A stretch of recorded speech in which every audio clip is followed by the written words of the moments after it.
Il y a une question que je vais vous poser et ouais, je peux pas la sauter. Alors, là, on parle d'éducation, on parle de racines, on parle, tu parles que tu es intervenant, tu travailles avec des personnes. Communauté racisée, on est plusieurs, mais il y a aussi le volet de l'immigration. Je l'ai quand même abordé rapidement qu'on parle d'oppression, pour la simple bonne raison que les personnes immigrantes sont des communautés vulnérables. On le sait tous.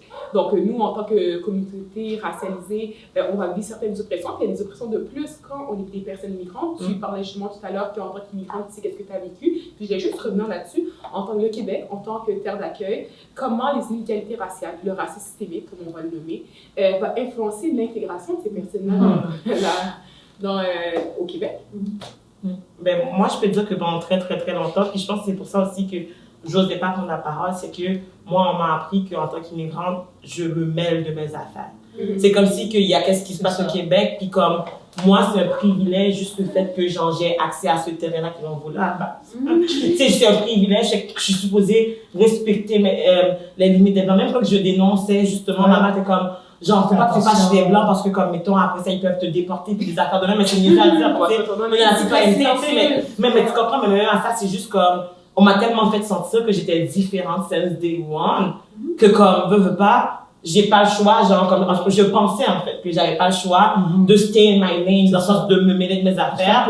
Puis c'est comme, mettons, genre, c'est ça que ça encourage l'idée, justement, que only one of us can make it, puis genre, si je travaille pas, puis je fais mes affaires, puis je me mêle pas des affaires des Blancs, ben, je vais pouvoir réussir. Mais c'est tellement pas vrai parce qu'il y a pas de cadeau, genre. Comme moi, mon père a immigré, était avocat, il a dû tout recommencer. Mes parents, ils ont pas reconnu leurs études. Fait que là, tu sais, comment t'arrives avec une famille, puis comme, tu sais, la plupart des premières générations, c'est des parents qui immigrent avec leur famille.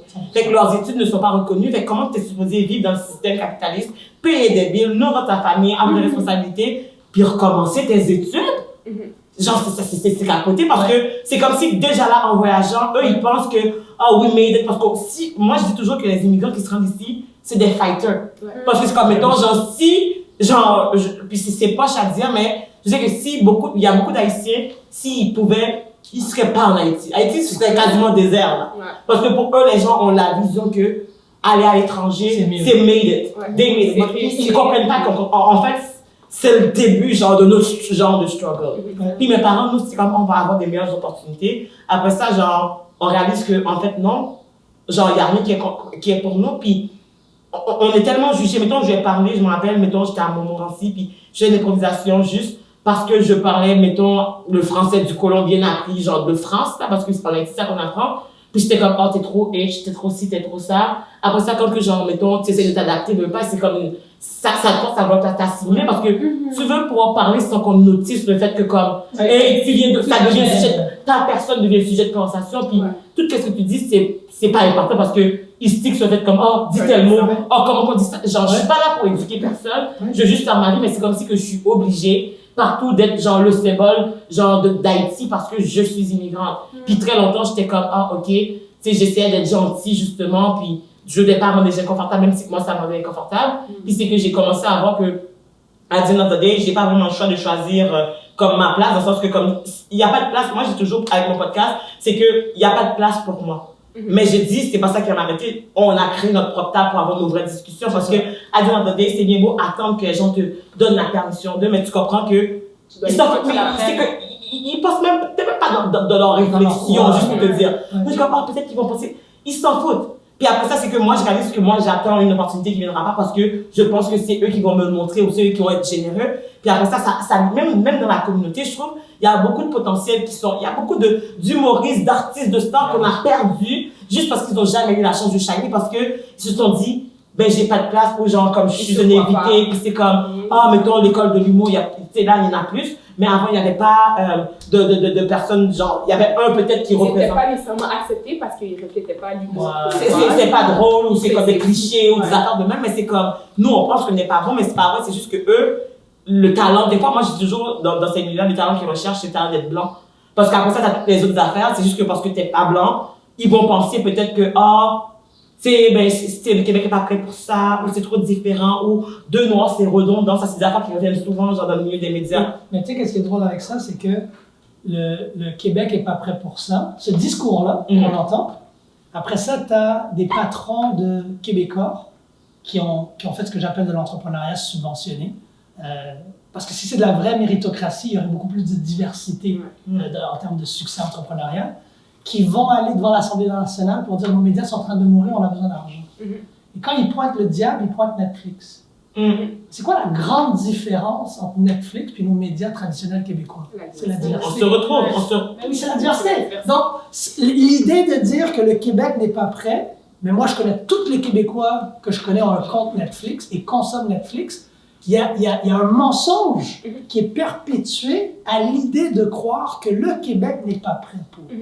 Le Québec, pour moi, c'est comme une vieille auto qui sent comme super vieux. Tu sais, tu rentres dedans puis tu dis, ça sent vieux ici. Puis en réalité, l'auto est nice. Mais juste parce que toi, tu es convaincu que tout le monde est là, oui, c'est fait le petit pain, le ci, le ça, puis au Québec, on est différents, ainsi de suite. Mais c'est faux. Après ça, on pointe Netflix. Les gros patrons québécois pointent Netflix. Puis la seule différence, c'est qu'il y a une plateforme que tu es capable de faire toi aussi. Mais eux ont de la diversité. Eux ont embrassé. Netflix était rien. Ils ont commencé à courir avec quoi? Les stand-up comics.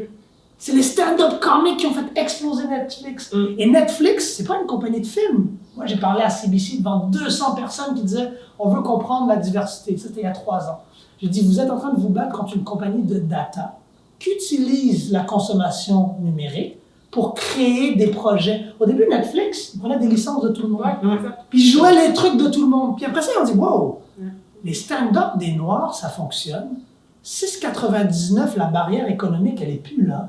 Les Noirs ne se sentent pas représentés, donc ils ne consomment pas la télé traditionnelle. Ils prennent un abonnement. Hop, on prend un Kevin Hart special. On prend un Chris Rock. Et puis ils ont cancellé toutes leurs licences. Ils ont dit maintenant, on crée notre propre contenu. T'aurais cru que le Québec aurait fait ting, ting, ting, ting, ting. Pense à la francophonie mondiale. Le Québec pourrait être le leader des médias francophones à travers le monde entier. Mais qu'est-ce que ça veut dire, ça? Ça veut dire que tu dois avoir plein d'Arabes, plein de Noirs. Tu dois en avoir plein. Parce qu'après ça, tu peux vendre ton contenu, pas juste au Petit Québec. Le Petit Québec, 8 millions de personnes, puis là, ma tante, elle s'en va au coin, puis Tim Hortons, c'est nice, puis oh my God, Provigo, ça va être québécois, puis oh, ouais. Tu pourrais être le leader mondial de la francophonie médiatique. Mais toi, tu vas donner tout ton argent à Véronique Cloutier. Tu vas donner toutes tes subventions. Tu l'as dit, le nom. Il est sorti. Tu veux donner tout ton argent. Pourquoi toi, tu n'as pas une plateforme? Ah, mais non, les Québécois ne sont pas prêts pour ça. Oui, mais Sierra Leone est prêt, l'Éthiopie est prête, le Congo est prêt. Puis la dernière fois que j'ai vu, Kinshasa, c'est la plus grande ville francophone au monde. C'est même pas Paris. C'est Kinshasa. Et ce que j'aime dans ce que vous dites tous les deux, c'est ce qui résonne dans ma tête, c'est les barrières que justement le système met.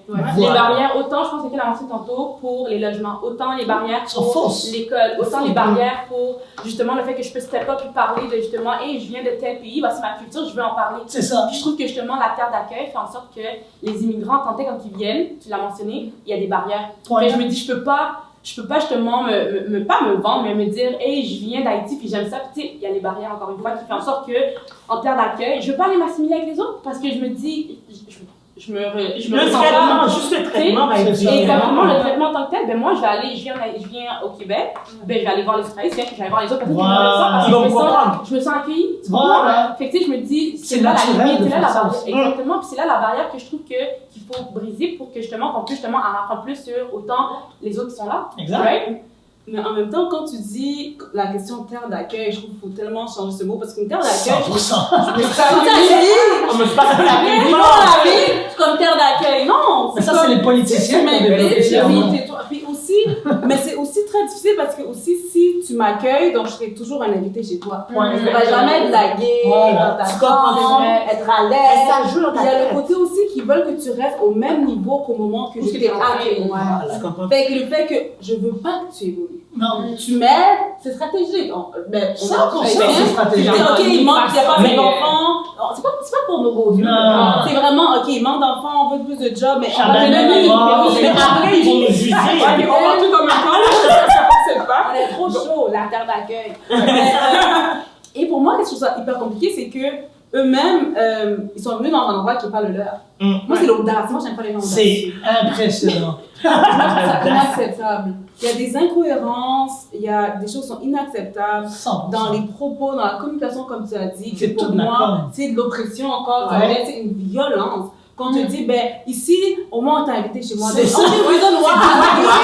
C'est parce que tu m'as mis dehors de chez moi. C'est ça. Puis là, je suis comme, toi, au Québec, mon père, il s'est fait éduquer par des frères québécois. Fait que lui, son way out, comme, mais le Québec, ça me dit de quoi? Ouais. Mais si c'est eux jamais venus chez nous, je serais en Haïti ou best thing, je serais toujours dans le continent africain. Puis ça, c'est Ouais, tellement pour moi, vrai, c'est Queen Cash, parce que même l'oppression, elle devient internationale. Ou est-ce que pense à l'audace?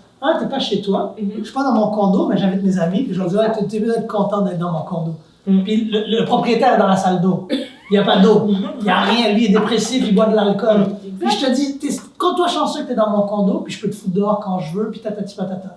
Mais en attendant, ce que je te dis pas, c'est que j'ai tellement oppressé économiquement ton pays, le pays de tes parents, qu'aujourd'hui, tu veux vraiment quitter ta roche parce que tu penses qu'il n'y a plus rien à faire là-bas. Si le Canada et les États-Unis n'étaient jamais interférés en Haïti, dans l'Afrique subsaharienne, il n'y en aurait pas besoin dans le meilleur des mondes, il n'y a pas d'immigration. Moi, je vais rester chez moi, dans le chaud, où est-ce que je peux manger une mangue en me promenant dans la rue. Mais à force, on parle d'oppression, c'est très important. Et on parle aussi de communication, et c'est stratégique. Pourquoi? Parce que le terme d'accueil, ça c'est une chose. Dès que tu arrives au Québec, tu es une minorité visible. Montre-moi à Montréal, aujourd'hui, où est-ce que les personnes mélanisées sont vraiment minoritaires? Moi, je déteste ce terme, je corrige tout le monde. Je corrige des blancs, je corrige tout le monde. Dès que quelqu'un dit minorité visible, je dis majorité visible. Ben non, les stats. Les stats, quand tu regardes les stats à Montréal, c'est 33%. Mais ça, c'est tout Montréal. Après ça, moi, je veux que tu retires, parce que ce qu'on ne dit pas au Québec, c'est qu'on est la plus vieille État-province de tout l'hémisphère ouest. La plus jeune, c'est Haïti. Ah, ça, on n'en parle pas. Donc, le futur est mélanisé de toute façon par la force biologique des choses. Demandez au Japon puis à la Chine, ils vont en parler. Le Québec est en train de mourir. Retire toutes les 2 millions de personnes qui ont en haut de 65 ans. Concentre-toi juste sur les 65 ans et moi, qui est le futur du Québec. Je te promets qu'on est à 60% de personnes qui sont immigrantes. Le Québec n'existe pas sans immigration. Le Québec est une terre immigrante où est-ce que les Autochtones ont accepté de nous recevoir initialement et éventuellement sont fait reléguer à être dans une salle d'eau. C'est ça le Québec. Et puis en attendant l'audace, comme tu as dit, moi je trouve ça audacieux, mais paroxysme de l'audace, de dire à quelqu'un, sens-toi heureux d'être ici. Ben si t'aimes pas le Québec, rentre chez vous. De quoi tu parles? Je sais que le temps est wrapping up, mais tu sais, même quand le concept de minorité visible, je veux dire, un Québécois qui va en Haïti, est-ce qu'on le traite jamais de la vie? Est-ce qu'on va dire être la minorité visible? Mais c'est ça que je trouve audacieux, c'est acceptable. C'est quand je suis chez toi, là tu m'identifies minorité visible, tu es immigrant, bienvenue chez moi. Mais quand tu viens chez moi, en plus tu es à l'aise de prendre le bango là, tu te sens le boss, quand tu viens, tu ne te sens pas limité à comprendre. Quand tu regardes, quand tu vas en Haïti, les personnes, les minorités visibles, ils vont avoir du commerce, des entreprises, ils vont être... Ils sont aimés, là. Ils sont aimés. Mais fait, bon, ça, c'est un autre sujet. On va se reconcentrer. Ouais, c'est ça. Et je veux qu'on continue parce qu'il y a 2 points extrêmement importants qu'on a ressortis. On va aller aussi au prochain sujet qui est la résidence, mais c'est ressorti la déconstruction. Il faut déconstruire, il faut amener un changement, il faut qu'on réalise qu'on va internationaliser les discours de l'oppresseur, puis il faut qu'on amène un changement.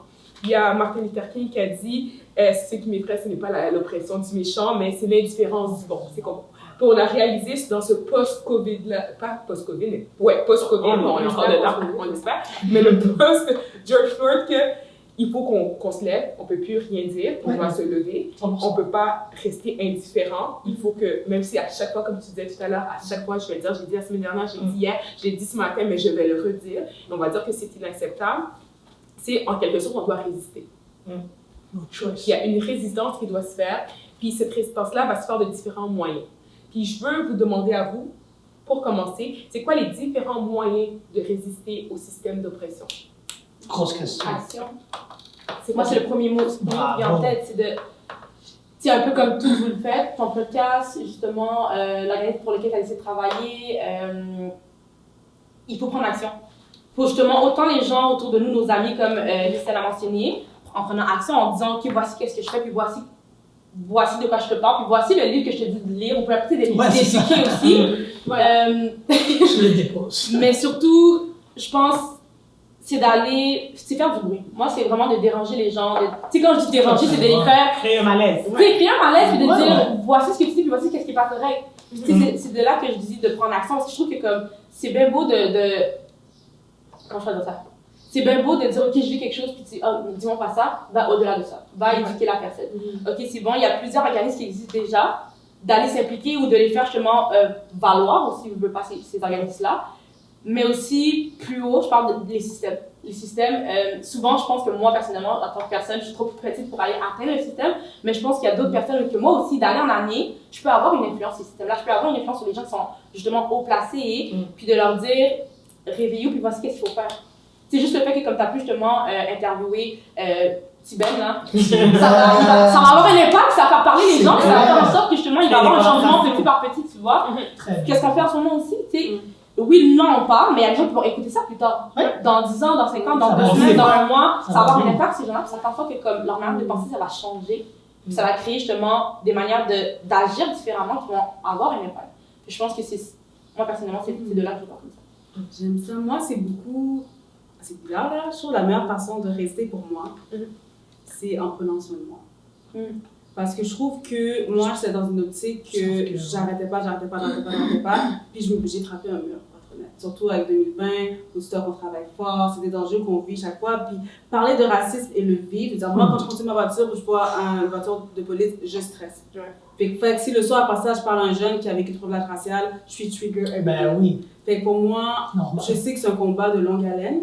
Fait que si je prends pas soin de moi, I'm not gonna make it. Moi, mes enfants, mes amis, comme nobody's gonna make it. Fait que pour moi, c'est avoir ce réflexe-là aussi. J'aime beaucoup aussi toute la forme de Black Joy que j'ai vu, thérapie. Moi, j'ai jamais vu un monde 2020 autant de mes amis aller en thérapie. Là, pour lui, puis je suis comme, c'est tellement beau. C'est juste que nos parents n'avaient pas ce privilège de prendre vraiment le temps de prendre soin de soi. Fait résister aussi, parce qu'à the end of the day, l'oppresseur ne veut pas qu'on vive. Fait que la meilleure chose que je peux faire, moi, c'est prendre soin de moi puis vivre. Parce qu'on fait l'action, mais le fait qu'on peut toujours être là, être en santé, être bien, pour moi, je suis dans cette optique-là. Moi, pour poursuivre, moi, je dirais aussi, c'est de sortir des cases. Comme étant la société est forte pour nous apprendre qui qu'on est, comment être, quoi être, qu'est-ce qu'on a le droit, qu'est-ce qu'on n'a pas le droit, juste basé sur notre couleur de peau. Puis moi, personnellement, je pense que pour reprendre le contrôle, il faut qu'on enlève nos limites que la société nous a mis. Puis il y a aussi un aspect de toujours se remettre en question de pourquoi je fais telle affaire, pourquoi je pense comme ça, pourquoi j'accepte telle affaire. On te dit genre, un compliment caché, machin.